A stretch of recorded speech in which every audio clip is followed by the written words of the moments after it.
Hey guys, what's up? It's Taya with Whiskey Watch, and I'm here to talk to you today about Maker's Mark Bourbon versus Knob Creek Bourbon. So let's start at the beginning. In order to be considered a bourbon, you have to qualify in a few different ways. The first thing is that your mash bill has to be at least 51% or more corn. You also need to have that whiskey aged in virgin American oak barrels for at least 2 years. So both of these whiskeys are in fact bourbons. They both have a mash bill content of actually 75% corn.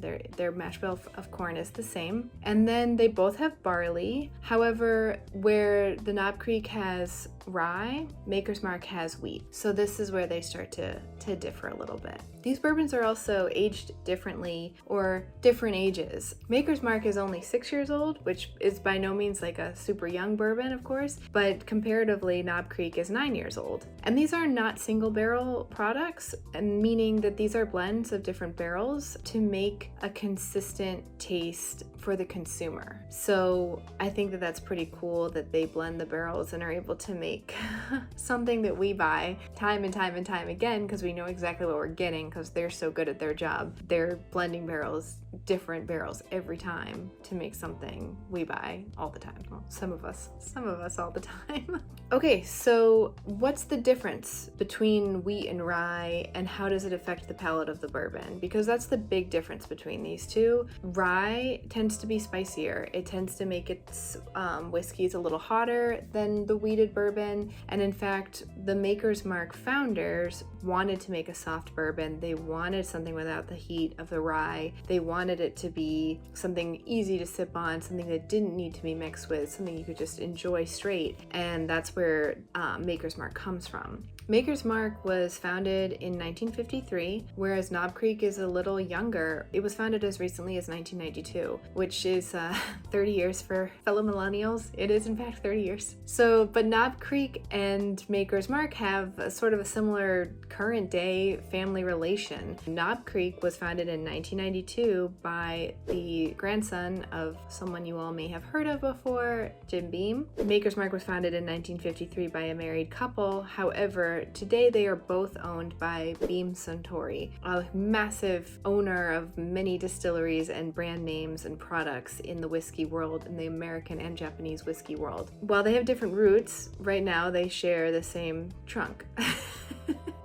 So that's kind of cool. It's kind of interesting to look in depth at the American whiskey family tree, because in fact, there isn't that many roots. Tasting wise, what's the higher rye content gonna do versus the wheated whiskey? As I said before, the wheated whiskey, it's softer, it's more sweet than the Knob Creek, but I still wouldn't call the Knob Creek a particularly spicy bourbon or whiskey product. This Knob Creek is by no means a high rye whiskey, but compared to Maker's Mark, it will be a little spicier because it does contain rye and Maker's Mark does not contain rye. It just is what it is. However, because they both spent a long time in oak, they're both going to have those really yummy caramel, woody, charred, awesome notes that some of us love in our bourbons, and it's why we reach for bourbons. So in that sense, they're going to be similar. Time in the barrel for that Knob Creek is also going to mellow spiciness a lot. It acts as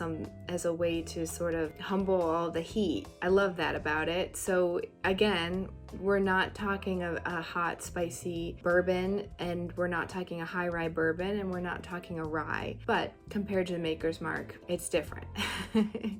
Maker's Mark has a really yummy sibling called Maker's 46 that I would highly recommend, which is a different process than Maker's Mark entirely. If you'd like to learn more about that, please let us know. Some familiar faces on the Knob Creek family are Bakers, Bookers, and Basil Hayden, which is interesting to people like me. Something else that's going to impact the palate of these yummy bourbons is the quality of water. And since they're both produced in Kentucky, they're both getting that iconic limestone filtered water that made Kentucky the bourbon capital of the world. So that's gonna not only impact the taste, but the high quality of these bourbons. You're not really gonna go wrong with either, honestly. It just kind of depends on what you're in the mood for or what you like. Speaking of what you're in the mood for, let's recommend some cocktails to mix with these. I'd make a Manhattan all day with either of these. It's gonna do well. They're gonna do well. Manhattans were made for bourbon. You know, it's just, they're gonna be beautiful. As far as Maker's Mark, I really love a Maker's Mark Old Fashioned. I think it does so well with those bitters, just real simple. I don't do fruit in it at all. It doesn't need it. It doesn't need fruit. And finally, Maker's Mark. I love Maker's Mark in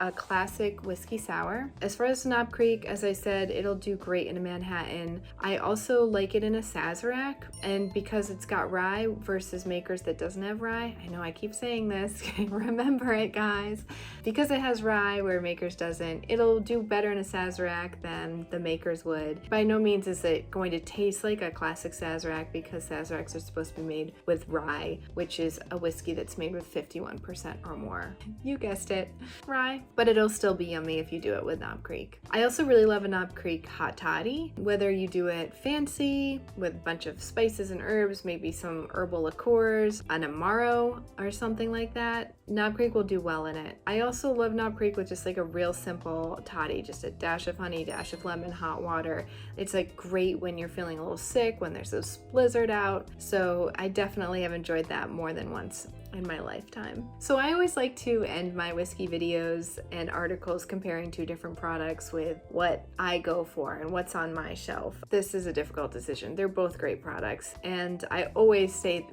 start this way. It depends on what I'm making. It depends on my mood. It depends on what I'm drinking it with. Am I eating? You know, am I just having an after dinner cocktail? Am I just shooting something before I run out the door to a show, you know? But I will say I wouldn't turn down either of these on any day. If you brought me a bottle of Maker's, brought me a bottle of Knob Creek, I would be equally thrilled to have either. Both is better.